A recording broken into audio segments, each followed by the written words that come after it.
Hi, this is Randy Finney with Right Side of the Chart, and this is a late session market analysis for Tuesday, December 4th, 2018. I wanted to follow up. I did a midday market update, but the market kept dropping from there.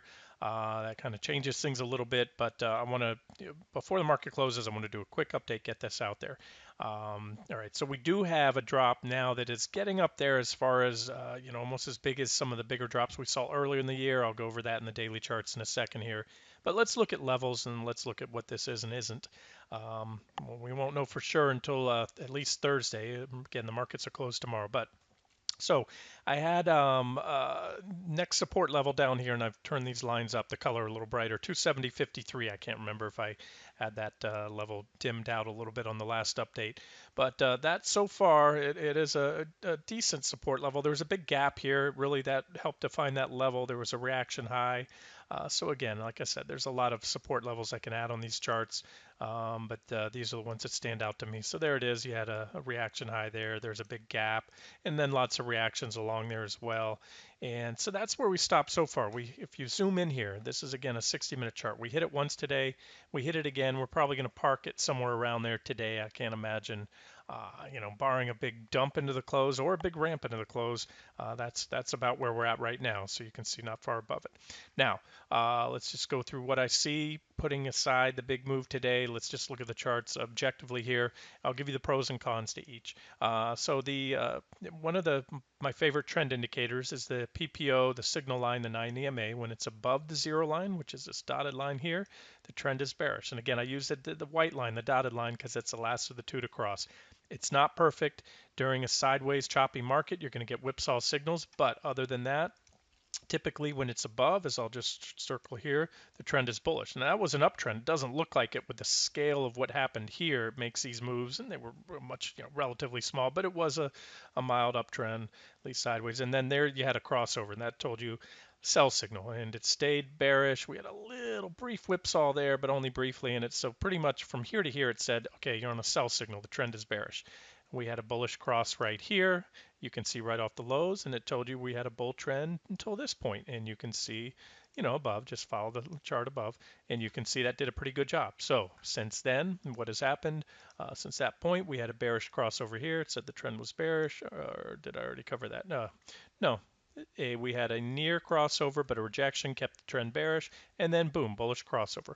Right now, we're still well above that. So there's a check mark for the bullish case right there. Like I said, today is pretty ugly, and and the thing about it, there were some trend line breaks. It kind of came out of nowhere. If there was something in the charts, I didn't see it, a move this big, and I suspect there might be something that we don't know about yet. Big hedge fund, broker dealer, possibly a bank blowing up today, and that'll come out in the news later. That seems to be a impulsive sell-off. I checked a minute ago, all 100 plus or 100 or so stocks in the Nasdaq 100 were down. I think Tesla was the only green one when I checked a few minutes ago. 11 of the about most all but one sector in the S&P 500. I should say one of the 11 sectors. They're all down as well. Banks are down big today. U.S. banks are all down around 5%. Pretty big hit for the U.S. banks. So there may be something more to this. I just wanted to get that out and mention that. So, this could, in hindsight, prove to just be a one-day big move. Again, I know there were headlines earlier about the trade talks, but again, the market's been back and forth on that forever. And, I saw the G20, positive headlines for what they were, just temporary roost to probably boost the market and come out of there with some gains. But uh, either way, whether you take those comments on face value or not, again, I think this was a little bit overdone. So maybe there's some more to it. But from a technical perspective, let's just step aside what we think is causing this or how ugly it is. There is support right here. And the bigger picture is for the last few months, it's still well within the bigger trading range. I've talked about some little trading ranges recently. So far, and that's right about where this one brought us down to. So this is the big picture for the last couple months. After the start of the correction, we had this little leg down. There's a big W type pattern. We're back to the middle of this trading range now. And unfortunately, we're not going to know until Thursday where this thing goes from here.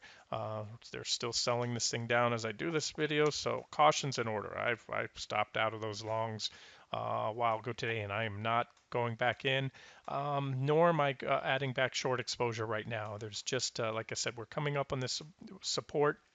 I mentioned earlier 166 is a decent support on QQQ. We bounced off it earlier today after that last video. And just as that bounce looked like it was getting some traction, boom, they sold into it. And that's pretty concerning. There's a lot of people want out of this market right now, and I'm wondering why that is. Not that, fits into my overall bigger picture that this is a bear market rally, or this rally was a bear market rally. And sometimes bear market rallies out of the blue just end suddenly, and you don't always have a clear sell signal or anything to that effect. So that's a possibility, but I'll tell you this, we're gonna have to wait to see what happens Thursday. Like I said, you can do what you want. I wouldn't take home a lot of new exposure. If you shorted again, if what I said earlier, if you shorted the pop on Monday or any part of this rally up here, even if you got in early, you're in a good place right now. I'd be more cautious, a lot more cautious going long right now than I was earlier today. But I would also be careful about shorting with this big pullback, 3.74% to QQQ right to support. 160 is pretty decent support. I'll show you that level. We have a big gap right here. Define the bottom of that gap as that level. A lot of reactions here, a lot of reactions there. Then we broke it. So it's still a level that may come into play as support. And here's that alternative trend line that I had on my chart. We've now hit that. So it's dual support levels, and again, the odds, unless something big happened and the headlines do come out after the close today or sometime tomorrow that some huge bank or hedge fund or something is blowing up, uh, we could certainly bounce off this level. And again, this trend indicator, although it is not perfect, and there's not a single perfect indicator in the market, nothing even close to that, but you can look at the crossovers and look how that zero line has acted as support and resistance. So if you just, if you were for the most part long when it was above the 90 MA was above the zero line, short when it was below, other than their little whipsaw right there, long, short, and it's telling you now long. Sometimes we can have a very sharp sell-off that doesn't give you a lot of heads up, and by the time you get the crossover, you've given back a lot. But and that can happen. It could happen if we get a waterfall sell-off. But let's not overreact to this. Let's see what happens. Maybe it's possible part of this is due to the fact that they sprung that holiday up on the market, the Wednesday holiday tomorrow, with George Bush's death suddenly, and I got a notice on Interactive Brokers are moving. Most the standard options expire the third Friday of the month, but there are some options that expire tomorrow or were set to expire tomorrow. Now they have to expire today. That may have shifted things off and in the market. Who knows? Again, I'd be curious to see if there's any type of fundamental catalyst other than the trade war rhetoric that triggered this. So there it is. Markets at support. I don't see clearly objective entry to go short. Longs, you got to be careful because I'm a little suspect of what happened here today. And let's look at it on a daily chart. So now this candle it's still not, um, out of the realm of what we've seen recently. I'm going to even take this drawing tool and move it up to the top of that previous candle there, because when you gap down, the candle doesn't show the gap. So you have to go to the top where we closed the previous day. So to kind of put it in perspective to the recent swings in the market, it's up there. There are a few candles you can see here, a few candles that were larger than that, but this one's pretty darn big. And again, the fact that it's coming out of nowhere, none of these other big candles caught me by surprise. I was always short on those. Short coming into the day on this one, but reversed it too early. And now it's telling me to, I'm my own little WTF moment. Wait, something's wrong here, or may be wrong. So just step aside and see if this is a one-day wonder, or boom, is this the start to something more. So I will of course follow up on Thursday. I don't know if there's really much more to report today. Like I said, the market's about to close in 15 minutes, so hopefully I can get this video out to you before then. And let me see if there's anything else I want to cover besides that. Well, here's the futures chart, NQ. And again, yeah, I shouldn't really probably say that it wasn't priced in at all. We did have, we had we had divergence here on the NQ, the NASDAQ 100 futures. We just didn't have 60-minute divergence on QQQ. Usually I like to see both to get a nice, big tradable reversal. So, from a technical perspective, it was there. We broke down from the price channel, back tested below, then, there was a little flagging type action, then broke down. But again, lots of support around here, and that's why I think it's best to wait and see what happens Thursday. And if there's another big down day, listen, if this is let's just say hypothetically, this is the start of, go back to where we were. Let's just say it's the start of the next leg down with a lot more to come. Then there'll be plenty of opportunity to short. We can't say that yet. I can't look at this daily chart right now, especially after this divergent low, and say that this is the start of a next leg down that's going to take out those lows. Of course, it's possible, but I can't make a compelling case to do so. But give a check mark for the Bulls, and I talk about the Bears today, and I talk about this all the time. Check mark on Monday for the Bulls with that gap up above the 50 and 200, but I said, be very suspicious of that. That's sort of the norm when you have this high volatility, and now the Bulls take it back. So as I was talking about for the last few months, I keep using the analogy.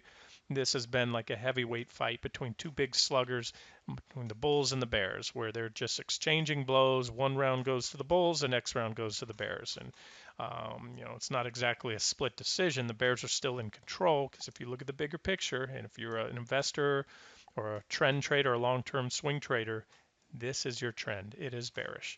The simple definition of an uptrend is a downtrend is a security making lower highs, which you have here, and lower lows, which you have here.